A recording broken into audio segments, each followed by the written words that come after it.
Allez-y. Entre la France et le Cameroun, si nous pouvons faire un bref bilan aujourd'hui, je commencerai sur le plan politique. Bien sûr. Sur le plan politique, comme Hervé venait de le dire, la France est le premier partenaire du Cameroun.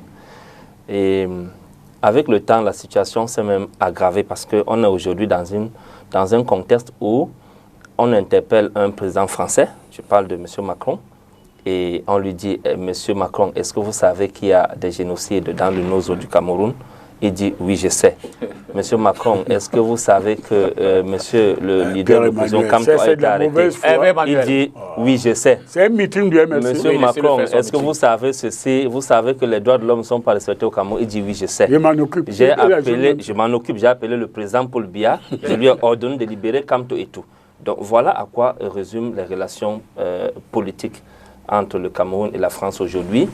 Et on est arrivé à un point où le gouvernement camerounais, le régime actuel, continue à être à la quête de la légitimité auprès de la France, parce qu'on sait qu'il y a quelques jours seulement, la France a dû prendre une position qui n'arrangeait pas le régime en place.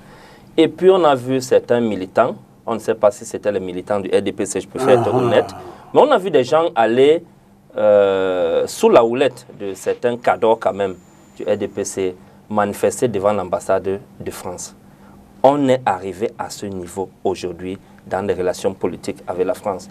Nous continuons à voir que lorsque le chef de l'État camerounais, le président Paul Biya, est absent dans l'animation de la pandémie et sur la scène politique pendant 3 mois, le seul interlocuteur qui peut le voir, c'est l'ambassadeur de France. Et il a vu, c'était pas un sosie. Le seul qui peut le voir, c'est l'ambassadeur de France. Donc, même ses collaborateurs directs, comme le Premier ministre, n'ont pas la possibilité de le voir. Vous confirmez donc qu'il a vu le président? Il y a que Christophe Guilou qui peut le voir. Il a vu le président à tout moment. Nous constatons il a vu le président. La France continue à gérer le pays par procuration. Ce sont des robots. Lorsque l'ambassadeur de France, c'est lui qui va présider les sorties d'une classe d'officiers de l'armée à l'EMIA. D'une école internationale. Nous constatons que c'est la France qui continue à gérer les relations, le Cameroun sur le plan politique. Nous constatons que c'est le Quai d'Orsay qui continue à donner le cap sur l'avenir même politique du Cameroun. Maintenant, sur le plan tu es en train économique, de parasiter l'émission. Sur le plan économique, sur le plan économique, la France n'est plus le premier partenaire économique du Cameroun. Je vais vous dire que dans les échanges au niveau de la balance commerciale, je vais aussi prendre que les relations commerciales entre le Cameroun et le Nigeria sont plus prospères que le Cameroun et la France. Et la Chine a pris le pas sur les échanges également commerciaux entre le Cameroun et la Chine par rapport au Cameroun et la France. Mais maintenant, attention, là où il faut faire attention, c'est que ce sont des relations commerciales. Sur le plan économique purement, nous constatons que les domaines de souveraineté, comme par exemple le transport, sont toujours contrôlés par la France. Que ce soit le transport ferroviaire ou le transport maritime avec Bolloré et d'autres groupes.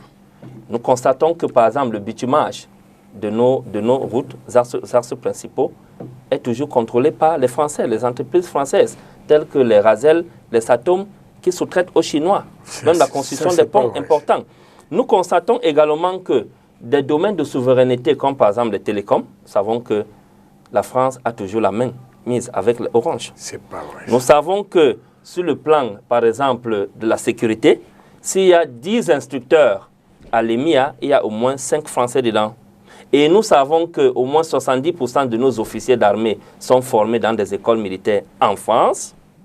Ça, ce sont des relations que nous avons avec la France qui sont non seulement sur le plan politique, mais sur le plan économique et même social. Donc, il y a bien des choses à relever. Donc, ça veut dire que la France continue à contrôler le Cameroun de bout en bout, parce que lorsque vous tenez les domaines de souveraineté nationale, vous les contrôlez. Ça veut dire que même sur le plan économique, vous avez la possibilité de tenir ce pays. Et sur le plan politique, encore, c'est le chaos. Mais je vais apporter... Je vais terminer en disant que la France n'est pas forcément responsable de notre situation socio-économique actuelle et même politique. Nous avons la possibilité de faire mieux. En Côte d'Ivoire, on fait mieux. Les enseignants gagnent 3 fois plus que les enseignants du Cameroun. J'ai compris, s'il vous plaît. Voilà.